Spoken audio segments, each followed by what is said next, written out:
Okay, we are live now, I think. Yeah? Yeah. Yeah, we are live. Okay. Good evening. My name is Ankita Roy, and I welcome you to the discussion series on working women in history, curated under TMYS Review June 2025, which is the first of four projects themed on four distinct lenses to observe and understand the personal and social spheres of working women. We are calling for the submission of essays, poems, and short stories under the project. To know more about the submission guidelines and the project The topic for today is Women in Artificial Intelligence and Feminist Technology. I consider myself very privileged to be in the company of our esteemed panelists, Maurie Beasley, Anna Shildrick, Dr. Rekha Raja, and Rachel Kent ma'am, who will shortly share their insights with us. Before we begin, I would like to introduce our speakers. Our first speaker, innovative education consultant focused on reshaping the way we facilitate committed to discussing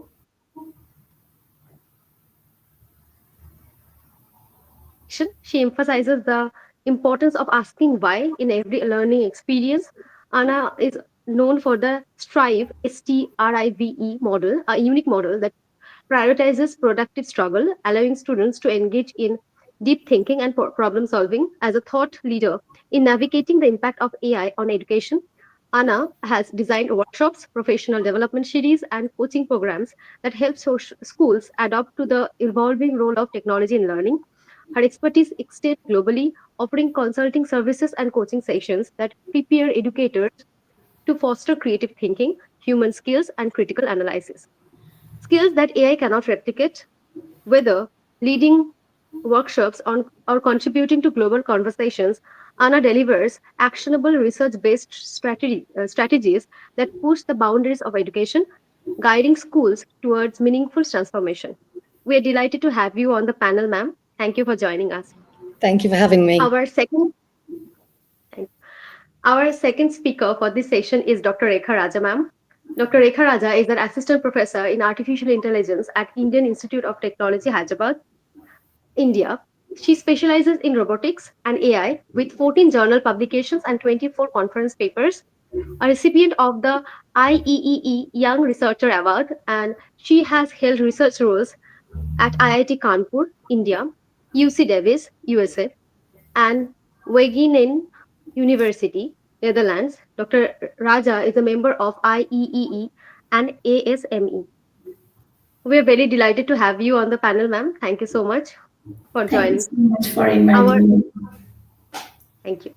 Our third speaker for this session is Rachel Kent, ma'am. Rachel Kent is a curriculum designer and prompt engineer for QDPod. Rachel is proud to develop first of their kind learning resources that leverage AI for student learning. Rachel recently completed her ninth year as a classroom educator. Kent has received national recognition and numerous awards for her classroom and volunteer work. In 2022, Trick recognized her as a national standout classroom teacher, one of six in the United States. In 2023, Rachel received congressional recognition for her service in youth in education as part of the Excellence in Education Awards in Buffalo and was a finalist for the Buffalo High School Teacher of the Year in 2023 and 24. Her community service work has been featured in several Buffalo area print and electronic media outlets, including the Buffalo News. We are very delighted to have you on the panel, ma'am. Thank you so much for joining. Thank you. We will now open the forum for discussion. I would request Anna, ma'am, to share her insights. Ma'am, over to you now. Thank you. Yes, I'd love to. I wonder if I can share my screen just to kind of carry me along. And I'm going to just test that I can do that right now. So could you let me know if you can see my screen? Not yet, I think. Not yet? No, ma'am. Oh. Okay, so potentially we don't have permission to share the screen, do we? Because it looks like I'm sharing. Yeah, you can share, I think. Okay. You can click on the present and slides and PDF. I think you can share or share your screen. Yes, it looks to me like I'm sharing. It tells me I'm sharing, but it doesn't appear to be. So I'm going to just try one more thing. I will present something that is slightly not really configured for this screen, but it might be better than nothing. So it's a PowerPoint, so it looks slightly different. Let's just see. Yeah, you can No, I share. think that we're not able to share our screens by No, the I looks. think you can.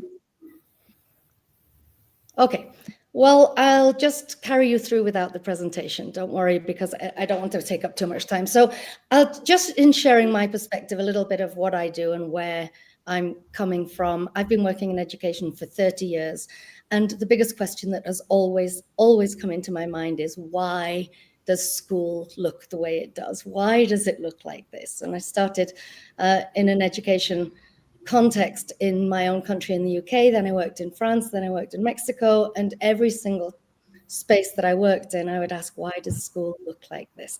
And this is the biggest question that I think we need to ask, especially in times of AI, because these are many years of our lives that we're asked to dedicate to school, but why does it look the way that it does? I wish I could show you my presentation. That's such a shame. Never mind. Man, look, I think just try one more time so that, yeah, I think, oh, I'm very delighted to have you on the panel, ma'am.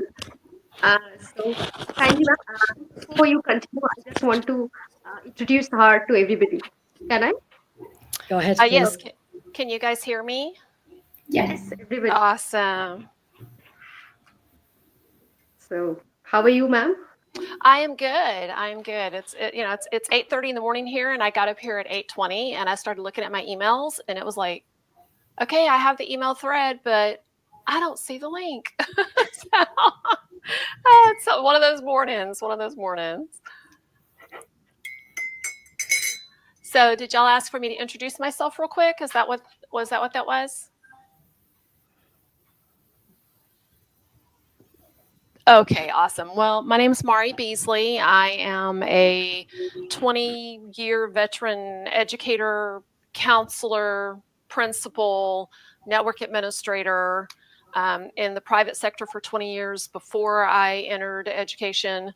So, restaurant owner for 7 years. I mean, I've done it all. So, but right now, I also have a little side thing. My husband's an engineer and he is absolutely AI obsessed.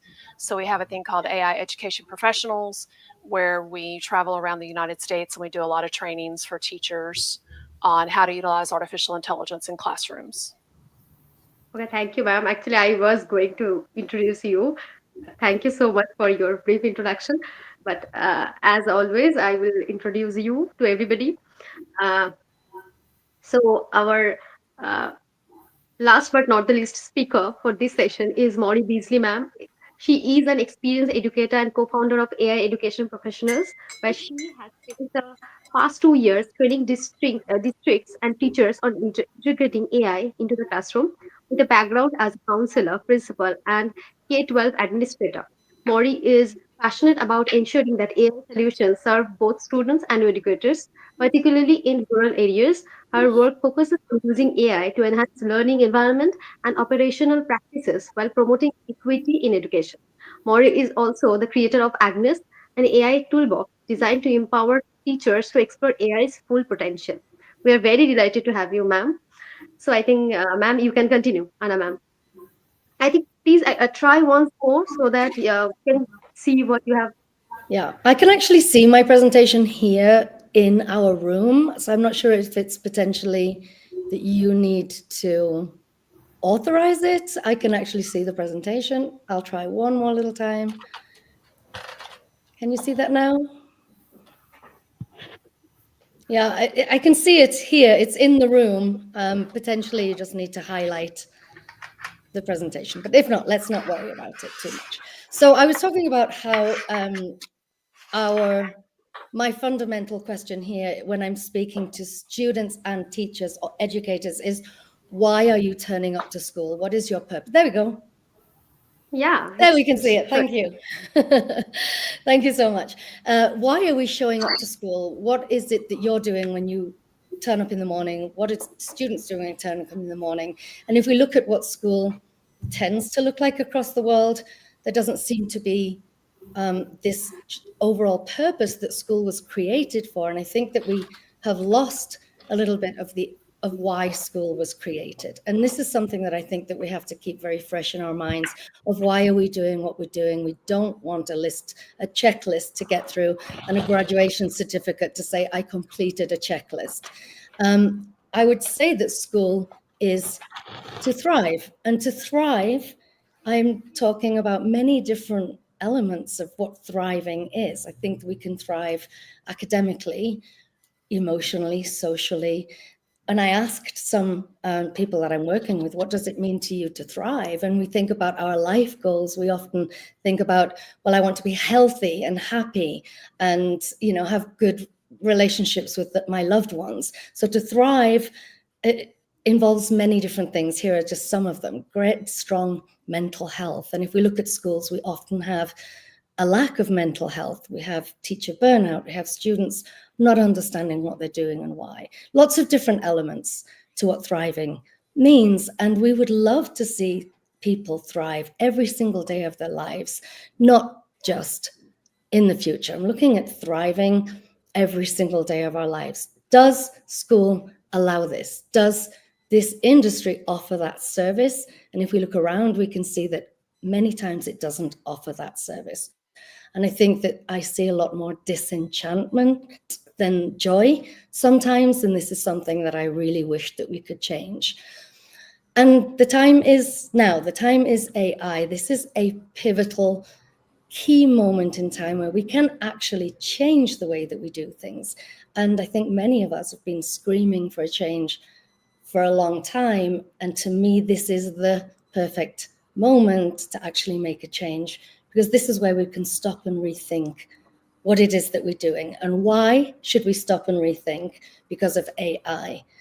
And I think that if we don't, we're going to walk into another 100 years of not doing things well, because AI presents enormous opportunities, but also enormous risks. So thinking about AI, we've been using AI for a long time, whether we know it or not. We're using it every single day. But generative AI and the future of AI is coming thick and fast, and potentially we are the only industry that is not keeping up with that.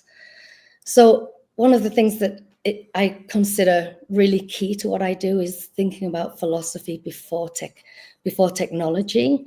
If we don't have our philosophy well-founded, we don't know what it is that we're doing and why we're doing it, then as I mentioned, I feel that technology or AI can just come in and compound many of the existing problems. Getting through checklists or just getting things done faster, but not necessarily better. So most of my work is talking about the philosophy. What are we doing here? Why are we here? What is it that we're trying to achieve? And can we build the system that offers that service? And I think the key to this philosophy, if I had to put it into a few words, would be student ownership of learning. To me, this is where the disenchantment can become the joy, because this is my process. I'm understanding my learning process. I'm understanding why I'm here. I'm investing in myself every single day, understanding more about how I fit into the world around me and how that world around me can become a place of joy, and also that I can improve for others. And for me, this is the essence of education. So just very, very briefly, if we look at the roots, and we begin with curiosity, and we've talked a lot about curiosity over the years in education, but real curiosity comes from understanding I'm in a place, in a space, what do I need to know? What do I not know? What can I do to make the most of this time to thrive? This curiosity brings ownership. If it's as a result of my curiosity, I'm more likely to have ownership of my learning. And if that's coupled with metacognition, a very strong understanding of who I am and how I learn, then I'm much more likely to actually succeed in an educational setting. And if we go to the top of that tree, what do I hope that students get and teachers get is growth, because growth means movement from A to B. It means development, and development in a personal space, development that means adaptability to a world that's changing very quickly because of AI. And if we can grow and adapt, then we can innovate, and we can use technology, AI technology, to actually serve us as humans. And the final thing that I'd like to just mention are some essential opportunities and threats of AI in the educational sphere that I think we must really keep our eye on. And I just put some essential elements that I think should exist in all learning experiences. Again, beginning with inquiry, asking, questioning. What is it that we're doing? Opening that. Before we would rely on the limits of one teacher's knowledge or experience. We don't need to rely on that. We can vastly expand the inquiry because of the access that we have to information. And this expansion of perspective is so much more rich. We can chat with ancient philosophers, we can discuss with historical figures, and we can expand our perspectives much more than just reading the books that are on the library shelves or limiting to the people who are in our physical space. So AI presents huge opportunities for inquiry, for perspective expansion, and for creation. And when I talk about creation, I don't just mean the creation of a product, but idea creation, hypothesis creation, the infinite possibilities that we can have as a result of using AI well. And then synthesis is where I would say that AI can become a threat, because if we don't know how to synthesize all of the information and understanding that we have, we can't reach this essential endpoint of thought construction, of building new thoughts, because AI can come in and synthesize for us so easily, so quickly. It's a very big temptation for many people to use AI to synthesize for them. And this is our biggest threat. So I would love for us all to have this conversation of how do we avoid this and keep this essentially human skill of comprehending the world around us through synthesis, and then eventually leading to the construction of our own thoughts. So I think this is a hugely important moment in history where we can take absolute advantage of this moment to develop individual new thoughts of how we're living our lives in this world. I think that is all I'm going to talk about with you guys today.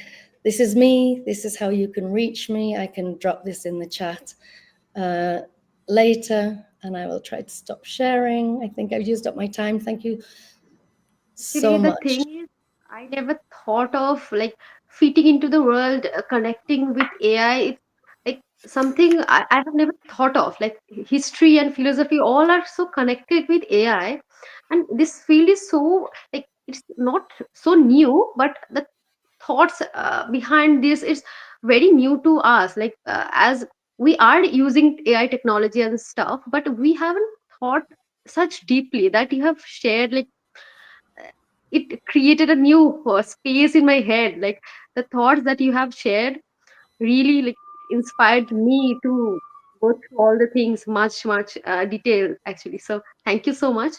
So I would like to ask Maurie ma'am to share her thoughts regarding this topic.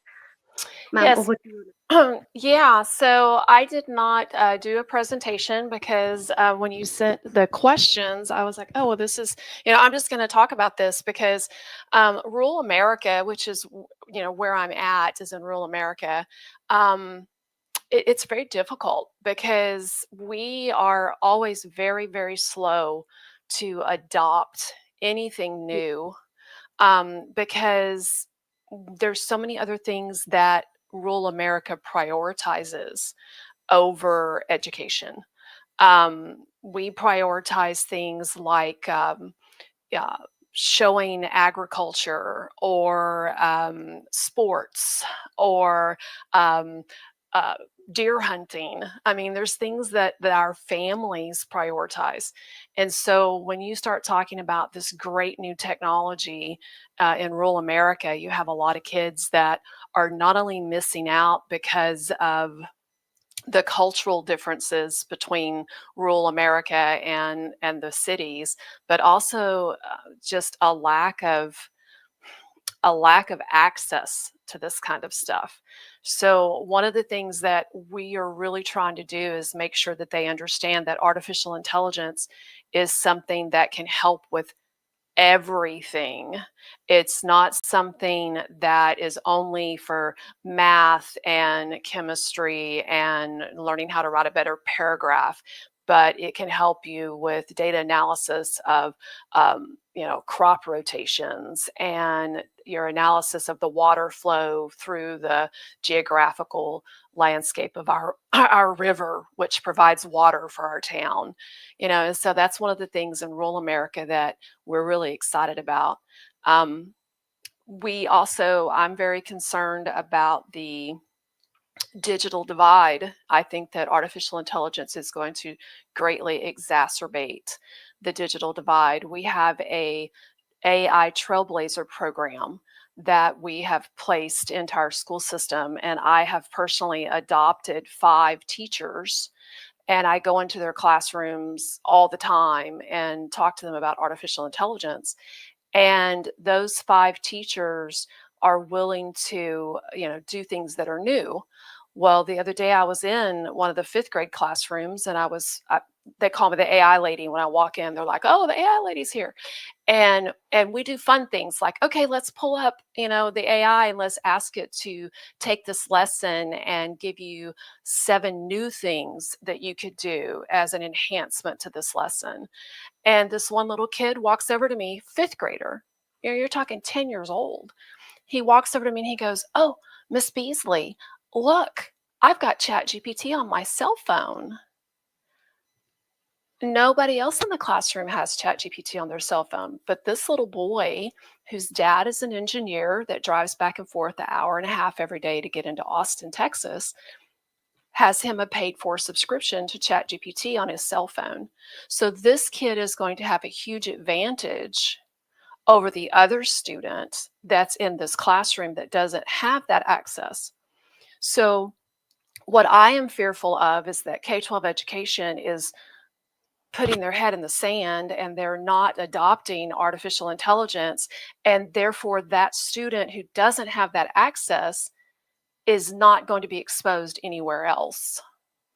So what I am hoping and what I am really pushing for is that K-12, pick up the torch and educate every student about artificial intelligence and not let the haves and the have-nots continue to separate with that chasm that we've been fighting for a long time. So that's one of the things that I'm very passionate about. Now, one of the other questions that you had asked me, and Anika, please yell at me if I talk too much. Being a female, specifically in K-12 education, and what we're trying to do to, the power of a teacher. Let's face it, especially in K through 5, the majority of our teachers are female. The majority of our superintendents, our high school principals, our assistant superintendents, they are male. So we still have a situation over here in the US, I don't know how it is everywhere else, to where it's disproportionate as to who is in leadership roles versus who is not. And so a lot of what I face is getting the ear of the person that I'm trying to talk to. I am probably the oldest one in this group, right? I was in the Anna's going, no. I was in the technology field. I worked for a Macintosh computer company back in the early 90s in downtown Austin when the World Wide Web and everything was really just hitting. And I actually had a executive make a comment to me when I told him that my sister was a teacher, that those who can't do teach. And I think that that's still very prevalent in our mindset. So when we have all these teachers that are saying AI is great, we need to do this, we need to do this, we have the administrators at the top that are pushing back against us. I see it in my own school. I mean, I have gone all over the United States and talked to districts all over the place about artificial intelligence. But my own superintendent at my district is very slow to allow us to put this into our school. So I think that that's a big hurdle that I think if teachers combined our efforts, that we could get somewhere with this, because I refuse to let the kids fall behind. I mean, I've gone into University of Texas, I've gone into, Texas State University, places like that, and done some keynotes, and they're like ready for this technology. I mean, they are doing so much through their computing and everything, and their server farms, and I mean, they're ready for this. But we're not going to be sending them students that are ready if we don't change what we're doing in K-12 education. So Thank you so much, ma'am, for your insightful conversation. And now I will request Rekha ma'am to share her insight regarding this topic. Over to you, ma'am. Yes. Thank you, Ankita, for inviting me. Good afternoon, everyone. I am thrilled to be here today as panelist to discuss such an important and timely topic, that is women in artificial intelligence and feminist technology. When we talk about this women in artificial intelligence, we talk about the role of women in developing artificial intelligence, and not only using artificial intelligence, how women can contribute to developing the technology, and also developing the feminist technology, especially because we live in a male dominated society anyway, as we know, especially in STEM field. Okay, Yeah. and as a teacher or as a developer of AI technology, I would like to emphasize how we can empower women to come in artificial intelligence or STEM field and contribute to the field in to make our society better. Okay. Um, Yes, I firmly believe that women have the power to transform the future of AI. Their contributions go beyond technical expertise. They have the potential to make AI systems more ethical, inclusive, and representative of diverse realities. Okay, and one of the central ideas we are discussing today is feminist technology, which seeks to challenge biases and ensure equity in how technology is developed and used. But let's start by understanding the scale of challenge we are facing. Do you know the global representation of women in STEM or AI? How much percentage of women are in AI professions? It's only about 22% of AI professionals are women. And in STEM field, overall, women make up to just 29.5% of the workforce. And if you look at the other field, this percentage is almost 50%, that is half. So this underrepresentation is more than a number problem. It has serious implications for the systems we build through AI. And when women are excluded, biases creep into AI technologies, leading to real world consequences. And let me share a few examples. You all know that using AI technology, we are trying to recognize face for security purposes, for example, in airport or in crucial places such as airport or in train station or something in public places especially. So AI algorithm often fail to identify women, especially women of color, due to the lack of diversity in training dataset. Like when they collected data, they collected data only for men. And when you give this data to train AI algorithm, what it does, it creates a bias. And when this same algorithm tries to detect women, it fails. So this is how developers are developing AI technology. So we women should play a crucial role to divert this and create a unbiased systems. Even in healthcare, many systems are trained predominantly on male-centric data, resulting in misdiagnosed or neglect of conditions that primarily affect women. So these are really, really serious concerns. These are just a few examples how critical it is to ensure that women are not just part of the conversation but are actively shaping the technology of futures. We need women. Thank you And so much, ma'am. Oh, actually, so I'm very sorry. Actually, it was disconnected. Okay, ma'am, we'll continue. okay, Yes, yes. shall I continue? Okay. I was not And able to hear for a long time, so that's why. Very sorry. You can continue. Yeah. okay, yeah.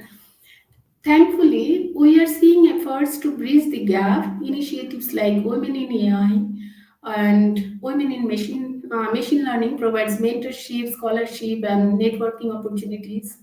And thank you, Ankita, for arranging this kind of discussion panel with all women. So I am really happy to be part of this and really happy to see all the women around this and talking about AI. So it feels really great. But these are efforts alone are not enough. That also we need to understand. Okay.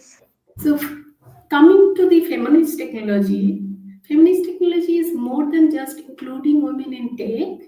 It's about creating systems that challenges existing power structures, prioritize equity, diversity, and inclusion, and address the needs of underrepresented groups and ensure that technology serves everyone fairly.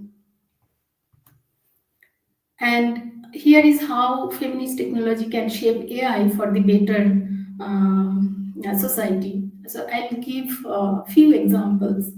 AI models must be trained on data that represents all genders, ethnicities, and socioeconomic groups, like from rural, from urban areas. Everyone should be part of these systems. Okay. As Moria rightly pointed out, that as a ruler, it's not only about America, even in India, even other parts of the world, the situation is same. Okay. And also, feminist principle can guide frameworks to reduce bias and ensure fairness. For instance, every AI system should be evaluated for its social impact before deployment. So that is very, very, very, very important. And here, women can play a crucial role because they are 50% part of the social society. Okay. And feminist technology addresses real world problems, especially those impacting women, such as AI driven healthcare tools or safety apps. Okay. And women bring unique perspective to the table. They notice blind spots that male dominated teams might overlook. When Yes. women lead or contribute to AI development, the resulting systems are often moved to creativity, ethical, and problem focused. Okay. And to bridge the gap, we need to actively encourage more women to enter into the AI field. Mentorship programs, scholarships, or collaborative projects that are essential to empower the next generation of women. And it's not just encouraging individual women, it's about changing the systems. Even organizations needs to implement equitable hiring practices. When we hire people, often we see bias among Yes. hiring women candidate or men candidates. So it has to be equal. Even providing leadership opportunity for women, especially in AI or STEM field, there is a bias. And also ensure fair pay. Often we hear about uh, uh, two leading actors, let's say one is woman, one is male. Male is getting more payment than women, or the role in playing it's same. Their effort and their time they are putting same, but getting less paid. So that is also something we need to look into. And also, we cannot shape the future of AI if half of the world is not represented in its deployment or development. Women have the power to redefine AI, and not just as contributor but as a leader, as I said. And feminist technology offers a path towards building a more inclusive, ethical, and impactful futures. So, with this, I would like to stop my talk, and thank you so much, Ankita. Actually, thank you so much, ma'am. But the thing that like suddenly pop out in my head, that is that Maury ma'am and you like connected same thing, like the digital divide thing, and I can easily relate to that, because it's a stereotype in our society that woman is not a very expert in technology. Because when I buy a phone or I buy laptop, it's always like that I should discuss with a male, or I should discuss with a male friend. So they will give us expert advice, because we don't have that expertise. It's a very stereotype in our society. Because when I uh, recent when I bought a phone, it was like, did you discuss with somebody? I was like, no, it was I think I thought it's very good and its features are very nice. But they were like, no, but you need to discuss with somebody before buying it.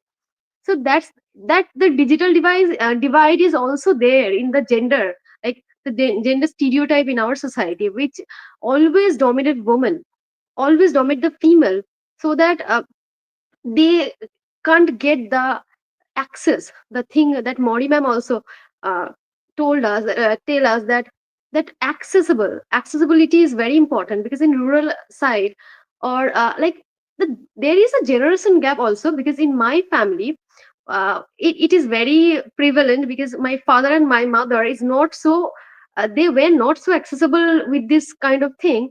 And that that divide is, like, in a very broader term, like it's an umbrella term. There are a lot of things under this one term, like the digital divide. So I think yeah, I can really relate to both of your conversation, or also Anna ma'am's thoughts.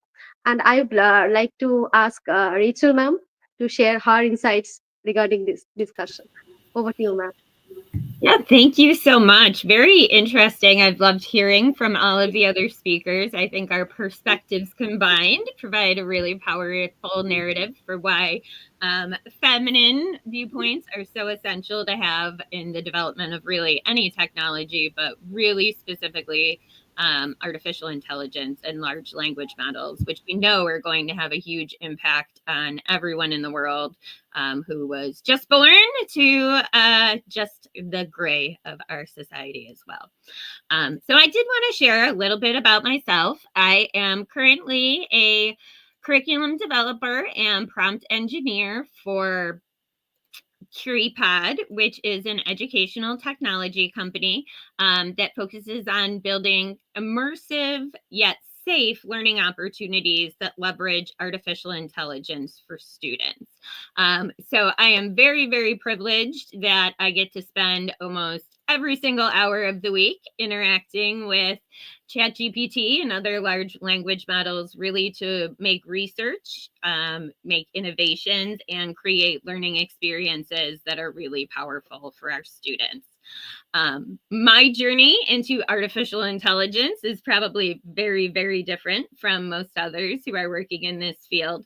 And I think my story highlights the level of opportunity that there is for people, especially women, with specialized domain knowledge to get into the field of prompt engineering and generative AI. So my experience with artificial intelligence really only started about a year ago. And my journey into employment in the field happened even quicker than my engagement. Everyone knows I met my husband. We got engaged 4 months later.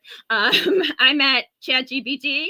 I fell in love. And within 2 months, I was already on track to be a full-time employed prompt engineer without any specific training, without going through any in-depth courses, but just leveraging my own wide variety of background knowledge, expertise in the education field, and a little bit of knowledge of coding from about 20 years ago.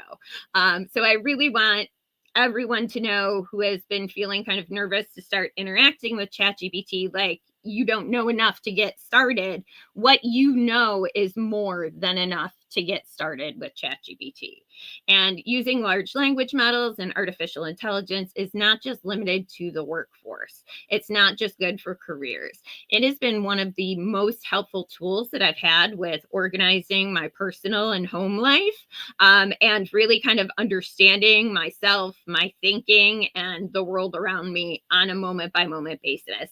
I know it's been in the media that many people are replacing Google with ChatGPT. And if you're still Googling, my friends, please, you are spending precious time of your life that you could be saving and getting a better response from ChatGPT that's actually going to further your learning instead of just providing you with an in-the-moment answer. So is my screen sharing? I do want to show you some quick things.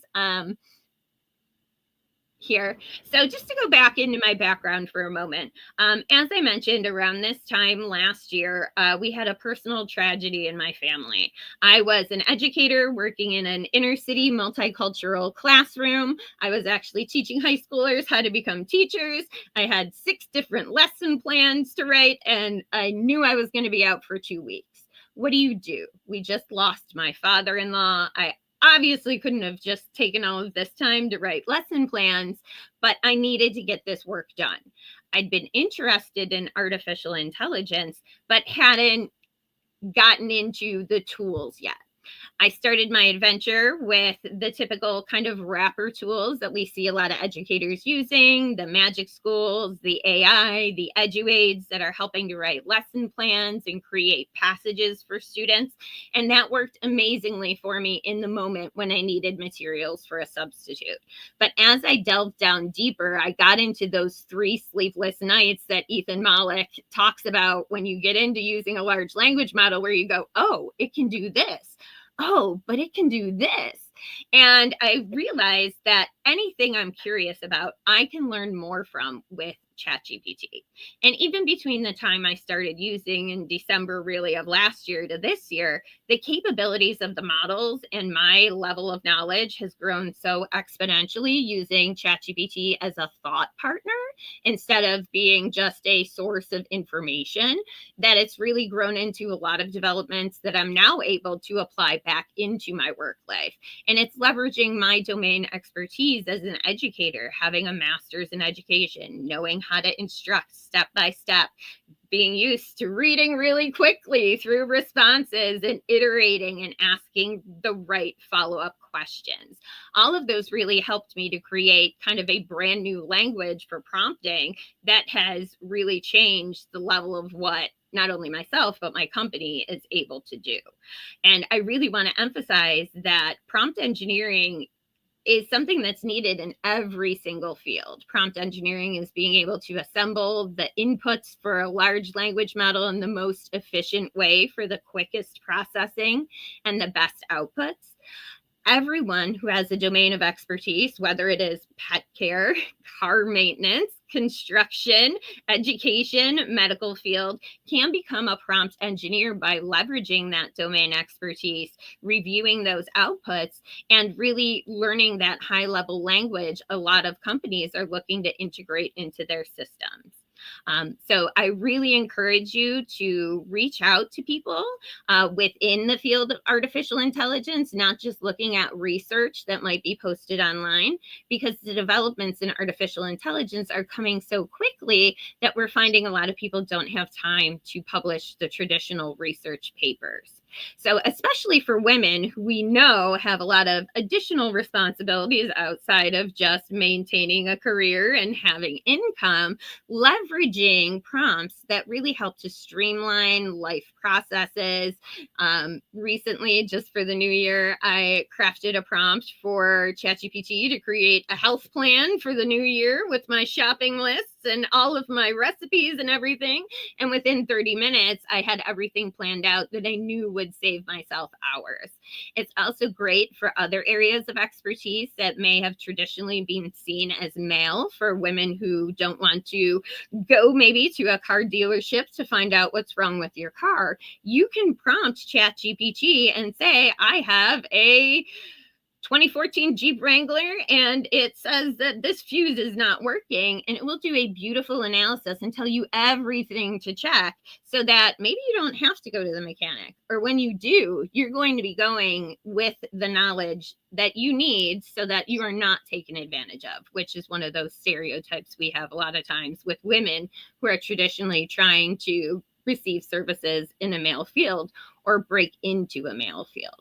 And I would just like to say I feel incredibly privileged to be able to kind of be on the research edge of large language models and working with a company that employs over 75% of women in this field. Excuse me, the company is 75% women. Not we don't employ 75% of the workforce. That'd be great. But I just want to say, finally, LinkedIn is one of the absolute best places to learn from others, especially some of the great women here, and just keep on top of making sure that ChatGPT is a part of your everyday life, because it will really save you time. Thank you so much, ma'am. Thank you very much for sharing all these things and your new creation. Yes, ma'am. Sorry, ma'am. I just wanted, Rachel, once again, your energy is just infectious. I mean, it's like, Rachel's on the phone. I just wanted to pipe in real quick, because one of the things that you had asked was, how can women get more involved? And so that's something I think that, do what? We can share, there Oh, is yeah, a go for it. Go for it. So much, Rachel, ma'am, for your insightful conversations and wonderful thoughts. Thank you. Now we will move to question answer session. So my first question to Maurie, ma'am. The question that you were going to answer, your work focuses on integrating AI into classrooms, particularly in rural areas. How do you see yourself AI transforming access to education, and what role do women leaders like yourself play in ensuring that this transformation promotes equality, equity, and inclusivity? Well, as I said earlier, I think a lot of it has to do with grassroots movement. I mean, we know in K-12 education that a lot of times it's not every single teacher that is going to adopt something, but if you can find those 4 or 5, I call them the cheerleaders, that are really willing to embrace something new, those 4 or 5 will spread the word through their actions and through their successes. And then you will have additional people that are like, oh, wow, how is she going home at 4:30 every afternoon instead of staying here until 6 o'clock? And then next thing you know, more and more people will adopt that. So the equity and the inclusivity, we're going to have to get those administrators on board, and we're also going to have to get policy at state and government levels that are saying that we have to do this. I was just elected to the board of directors for the Austin AI Alliance, which is it's actually a group of people that are very, very intelligent. We have UT Austin, and we have IBM and some of the bigger companies that are members of this organization.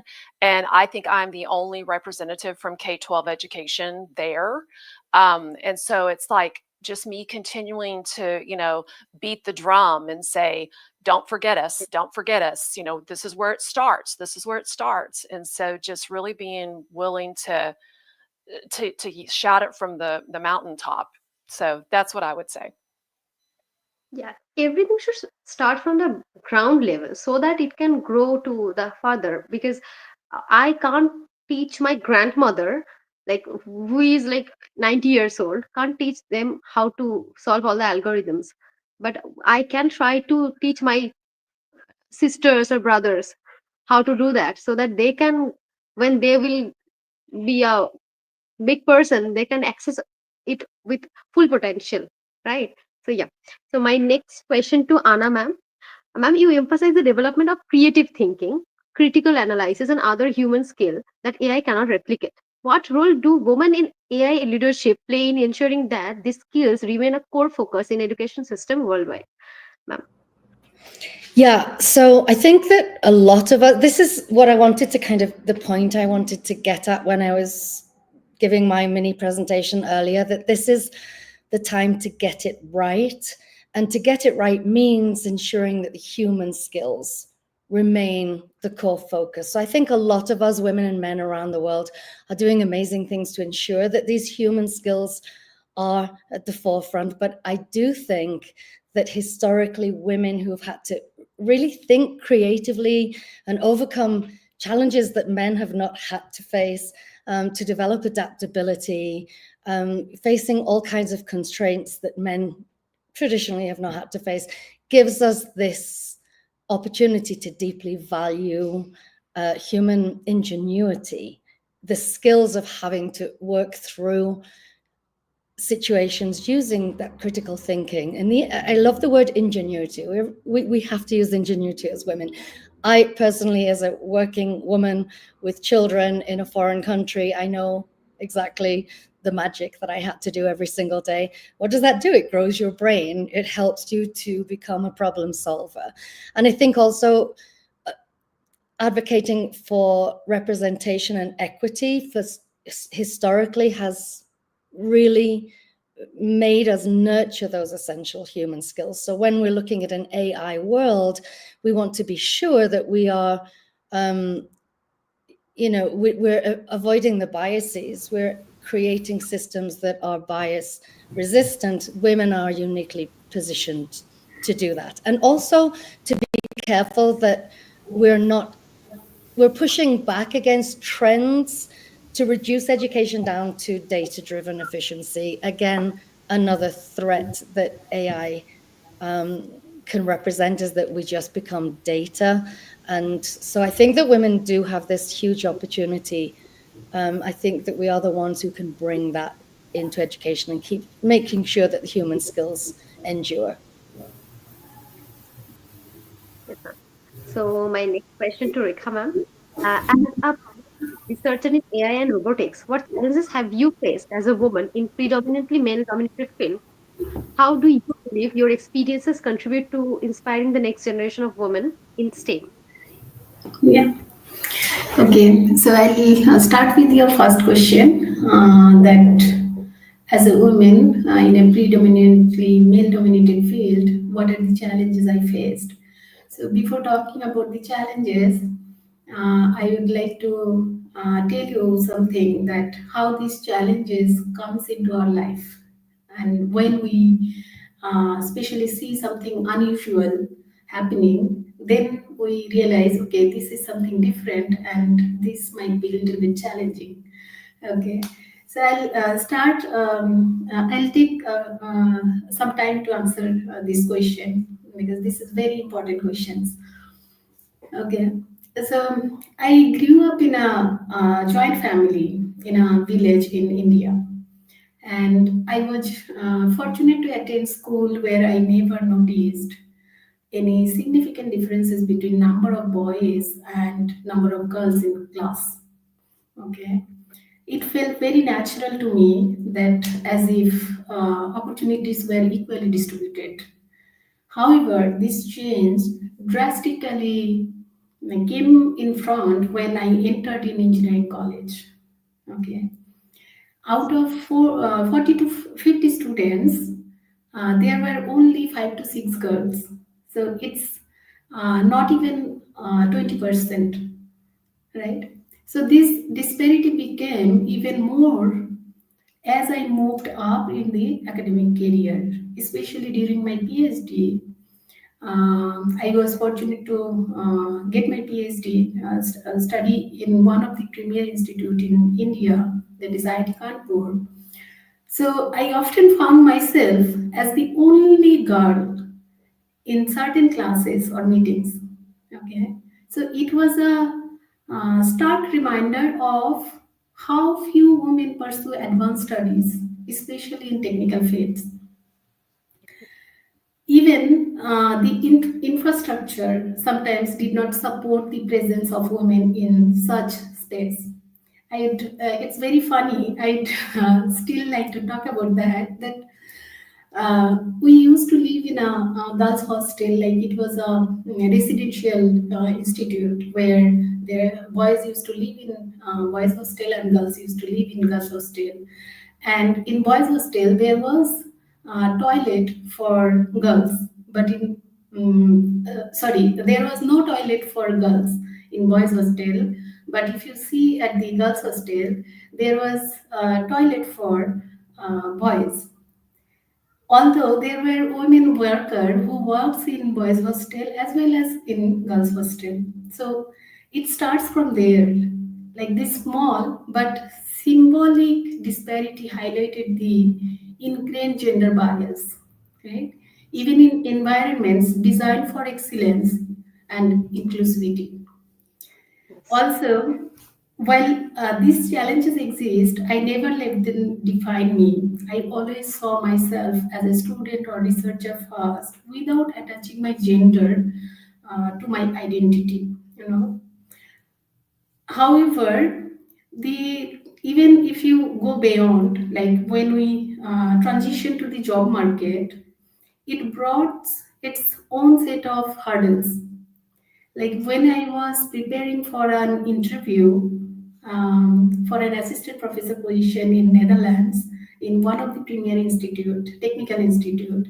So I asked my mentor that for advice for facing the interview, like how should I prepare myself. So it would be very interesting if you see my mentor's answer. Like he said something that stayed with me even now.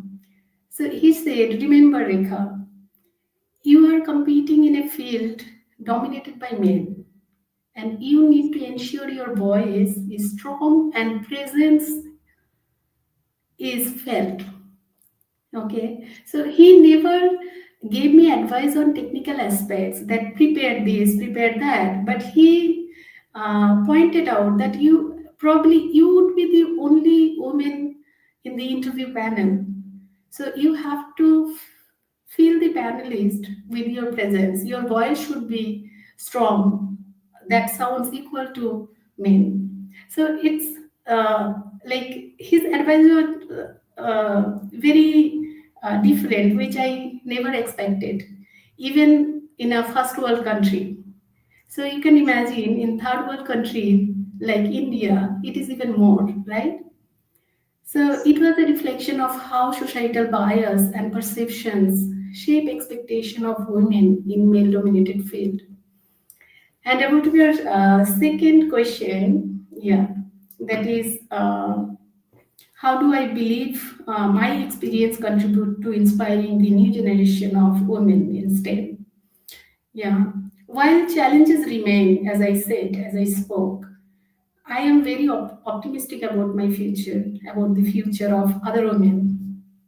And by sharing stories like mine, mentoring others, and advocating for systematic change, I hope to make the journey a little smoother for women in AI, robotics, or any other technical fields.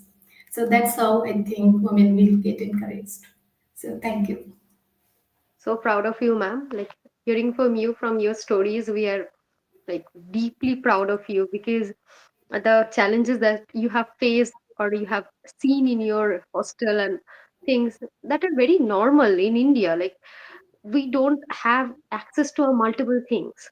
And in colleges also, like that you have shared, that the toilet problem, the problem of washrooms, that's a pivotal problem in our third world country.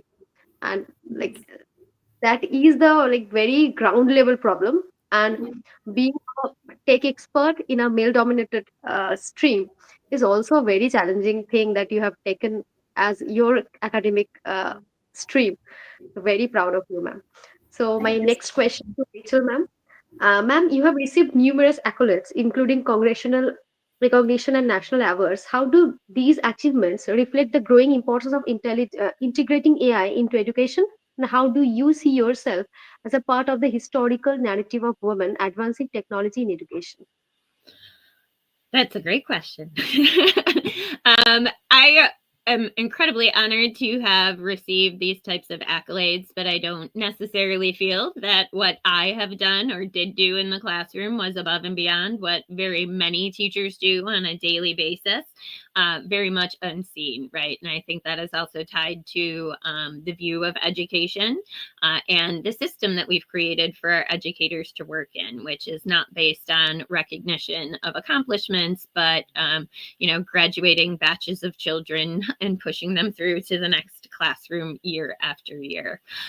So I really think accolades are much more deserved by a wider variety of individuals within education. And that is one area where we could certainly improve to make sure that women are recognized for the contributions to the career fields that they're in. We know that education in the United States right now is in a point of crisis. Especially with staffing, and the interest to go into the field is not very high by any individual, male or female, within our society due to a lot of the challenges that we see.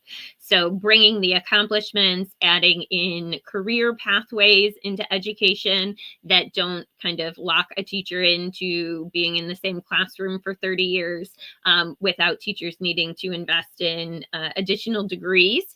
Now that we have ChatGPT and we can all leverage large language models to become experts in almost any field, we should really allow women with those natural skills to continue to rise to leadership positions. As we know, women don't often have the extra time to take on an extra degree work on top of careers and family to begin with. So I think that's one lens, is bringing those accolades to the forefront, making sure all teachers have a way of being recognized is incredibly important, and I think motivational. And this is something that I've noticed as I've transitioned into the for-profit world, that in education, we are sometimes under different scrutiny with on-our-spot evaluations and some maybe punitive measures if you're maybe having a bad day at work. Whereas in the typical workforce, women are sometimes not penalized in those same ways with the micromanagement, and can experience a little bit more trust and have some more authority and confidence.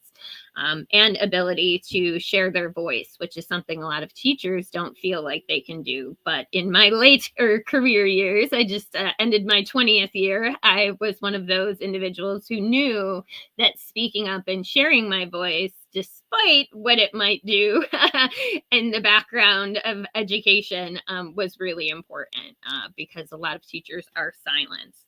So I think that having this sort of recognition, engaging in communal learning and learning communities, like with ASU GSV, which is a big, they host a big artificial intelligence show here in the US.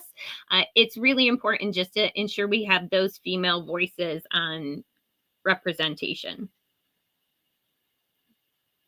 Yes. So actually, I just want to make a confession that before this whole thing was like a plan, just a plan, and I was given the topic of women in history. The there are like, before this panel there was like there were three panels. Okay, so when I was preparing all the topics, this topic is something that it's something that I've always wanted to know what is this field is about. And when I was like deep dive into this field, I was so fascinated by all the things that women are doing. And then I approached my fellow researchers and my team leads, that I just want this panel to be there, and they were also very excited to like approve this panel, because I mean, like all other panels, this panel is also like something so different, and it's very unexplored. Actually, I haven't seen a lot of panels regarding only the topic about how women are doing greater things in this field of technology. So thank you so much for being there when I was searching all the female leaders. Like I am very blessed to find you all as my panelists, and thank you for accepting my request for this panel. I'm very, very, very much privileged. And this brings us to the end of this session. I thank all my panelists once again for sharing invaluable perspective on this topic. This is to remind that we are calling for submissions on working women in history, the details of which can be viewed on www.tellmeyourstory.biz. We will come back to you soon with our next panel discussion on this project. Till then, goodbye, everyone. Thank you. Thank you so much, ma'am, for coming. Thank you. Thank you so Thank much. Thank you you. Bye. so much, Ankita, for inviting us. Thank you. Bye bye. Thank Have you a so great much. bye. Thank you.